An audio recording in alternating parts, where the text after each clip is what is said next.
What is America's exit strategy from a conflict with Iran? That is the question many are waiting to have answered. A few days ago, I explored this idea but chose not to publish it.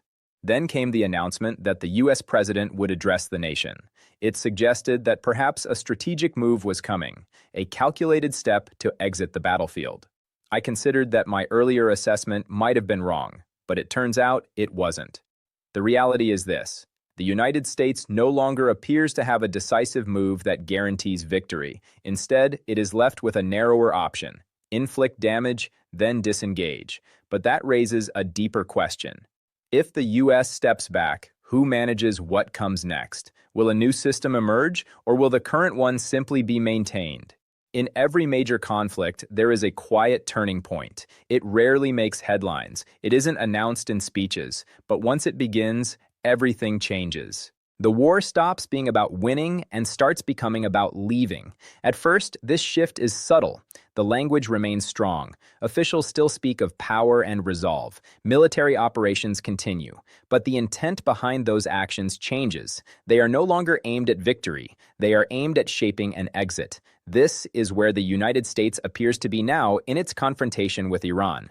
Not at the start of a decisive campaign, but at the edge of realizing that this is not a war that can be won in the traditional sense. For decades, U.S. strategy followed a familiar model. Pressure creates leverage, leverage drives negotiation, and negotiation produces results. This worked against systems deeply tied to global economic and political structures, systems vulnerable to sanctions, isolation, and military imbalance. But Iran operates differently. It exists partly within the global system and partly outside it. That partial detachment changes everything. When a state is not fully dependent on the system, it becomes more resistant to the tools used to control it. Sanctions hurt, but they don't collapse it. Isolation limits it, but doesn't eliminate it. Military pressure threatens, but doesn't fully deter. Instead of compliance, pressure produces adaptation. Iran adjusts, it decentralizes. It absorbs pressure and becomes more resilient over time.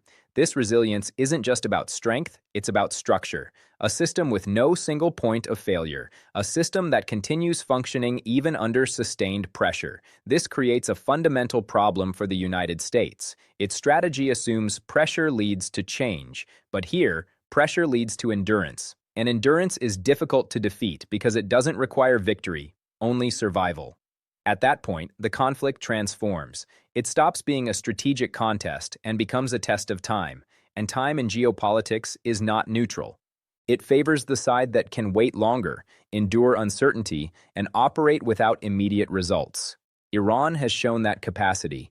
The United States operates differently. It is not just a military power. It is a political system shaped by elections, public opinion, media cycles, and economic pressures. These create urgency and demand visible outcomes. This creates an imbalance. One side can wait, the other must respond. Over time, constant response reduces strategic flexibility. Escalation becomes complicated, not because it's impossible, but because it must produce results. If it doesn't, it becomes symbolic. Symbolic actions can maintain the appearance of control, but they don't solve the problem. Eventually, the gap between perception and reality becomes visible. This is where face-saving enters the equation, not as pride, but as stability. In global politics, perception shapes behavior. Allies react to strength, rivals react to weakness. So the United States must manage not just the conflict, but how the conflict appears. This creates a delicate balance. Escalate too much and the conflict spirals. Escalate too little, and credibility weakens. So responses become measured, not to win, but to manage. That is the essence of an exit strategy. It is not a single decision, but a gradual process, reducing exposure while maintaining influence. But this process depends on one critical factor: the stability of what is left behind.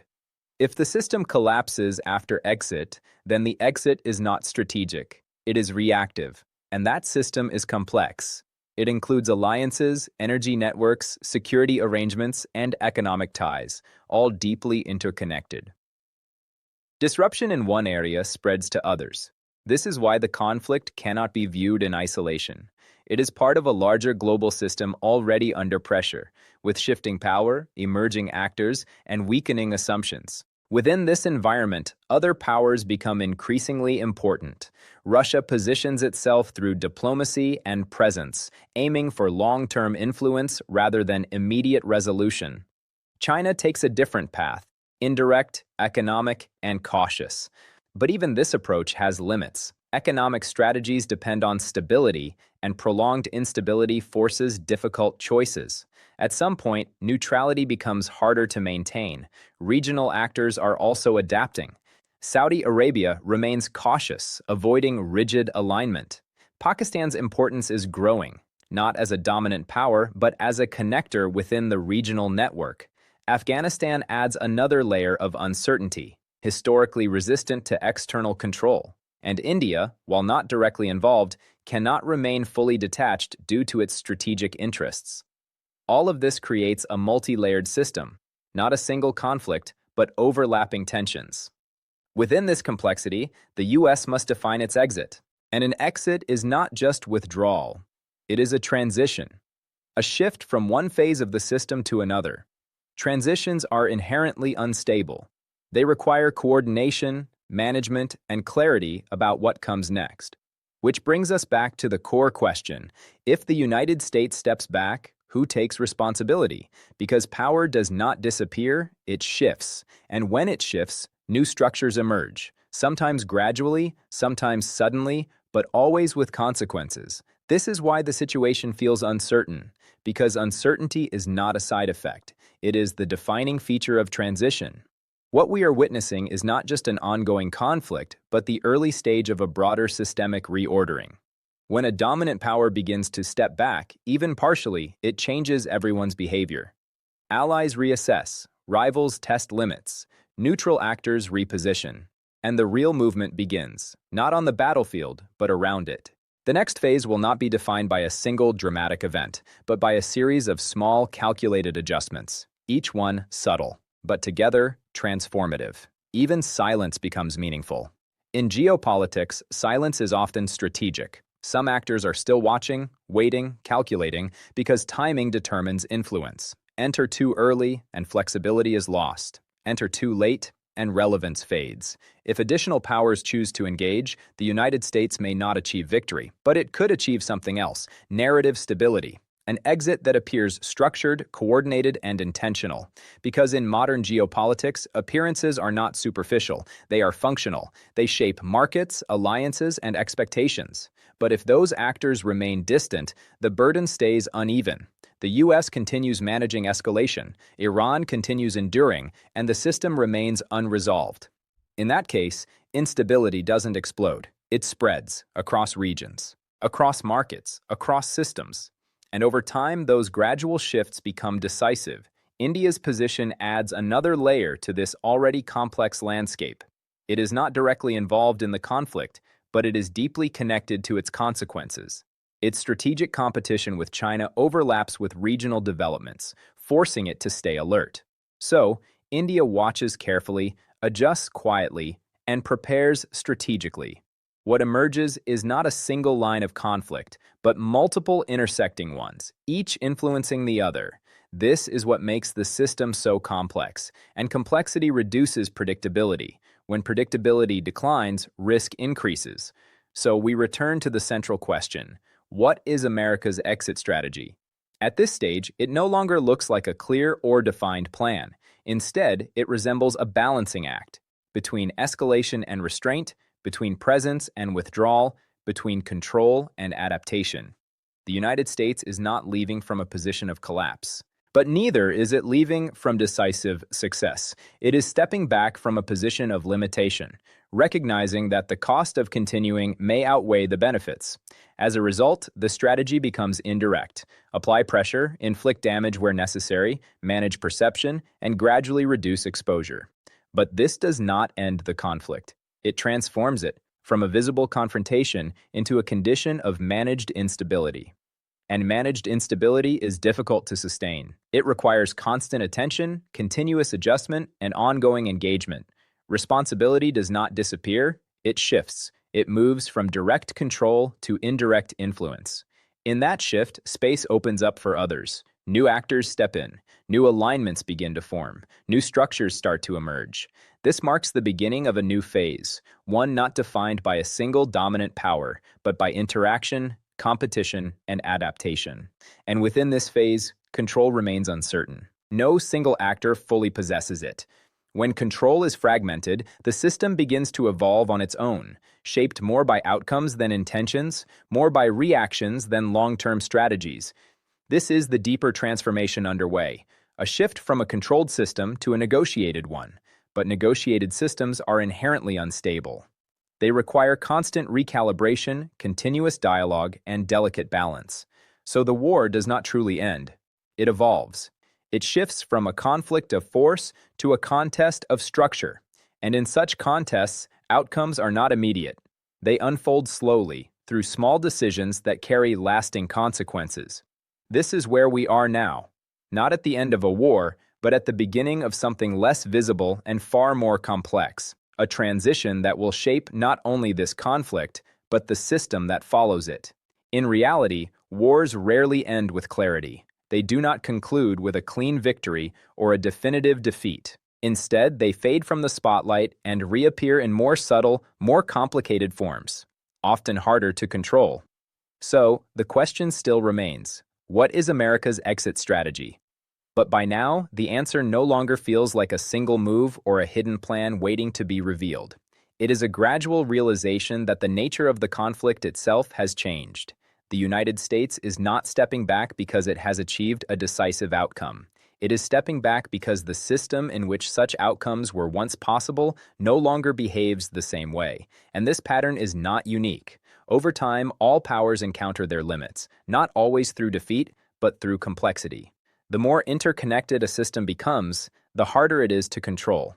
The more actors it includes, the more difficult it is to predict.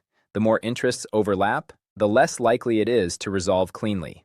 This is the environment the United States is now navigating. So, the exit strategy is not about ending the conflict. It is about repositioning within it. Maintain enough pressure to preserve leverage. Avoid escalation that leads to uncontrollable consequences. Protect credibility. Then gradually step back. But even this is not a complete solution. Because exiting a conflict does not remove responsibility, it redistributes it. And that redistribution creates uncertainty. Who leads? Who sets the rules? Who absorbs the risk? China has the capacity, but prefers caution. Russia has intent, but lacks full scale. Regional powers have proximity, but their interests diverge. So, no single actor fully takes control. Instead, what emerges is something less defined, a shared space. Not unified, not coordinated, but interconnected. And within that space, stability is no longer guaranteed. It must be actively managed. This is where the real challenge begins. Because maintaining stability requires more than power. It requires alignment. And alignment is difficult in a system where interests do not fully match. So the future does not move toward resolution. It moves toward adjustment. Small shifts, gradual realignments, quiet negotiations. Each change may seem minor on its own, but over time, they accumulate. They reshape alliances. They redefine influence. They create new centers of gravity.